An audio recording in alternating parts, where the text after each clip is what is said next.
السلام علیکم ورحمت الله وبرکاتہ. څېړونکو اوس څېړنه کړې ده د غړي د ژوند په اړه چې غړه سره کوم ژوند لري، د ژوند کولو طریقه یې څنګه ده. خو مګر 1400 کاله مخکې الله تعالی د غړي ژوند په اړه په سورة العنکبوت کې فرمایلي دي او دا ویلي دي چې غړه سره کوم ژوند لري.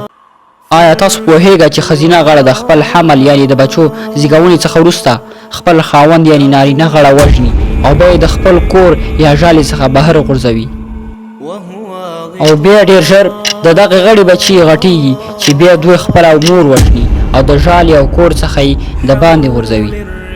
تاسو څه فکر کوئ چې څومره یو عجیبه ژوند او عجیبه کورنۍ ده چې په حقیقت کې تر ټولو بد ژوند او بده کورنۍ لري چې الله تعالی د دوی د ژوند او د کورنۍ په اړه په قرآن کریم کې فرمایلی دي. او حقیقت دا دی چې د ټولو بدترینه کورنۍ یا کور د غړو کورنۍ ده. خلکو مخکې د غړي کور د فزیکي لحاظه کمزوري ګڼه، کوم چې ډېر نازکه دی چې حتی د باران د څاڅکو له امله هم کیدی شي چې په مکمل ډول له منځه لاړ شي. خو مګر انسانان د غړو د ژوند د تګلارې یعنې د ژوند د طریقې په اړه ناخبره وو.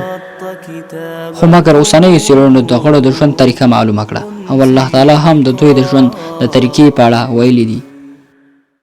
مثل الذين اتخذوا من دون الله أولياء كمثل العنكبوت اتخذت بيتا وإن أوهن البيوت لبيت العنكبوت لو كانوا يعلمون.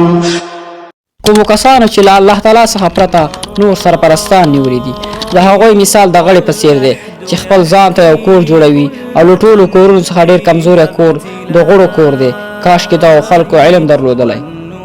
سبحان الله، انسانانو اوس دغه څېړنه ترسره کړه، خو مګر الله تعالی 1400 کاله مخکې په قرآن کریم کې د غړو د ژوند په اړه ویلي.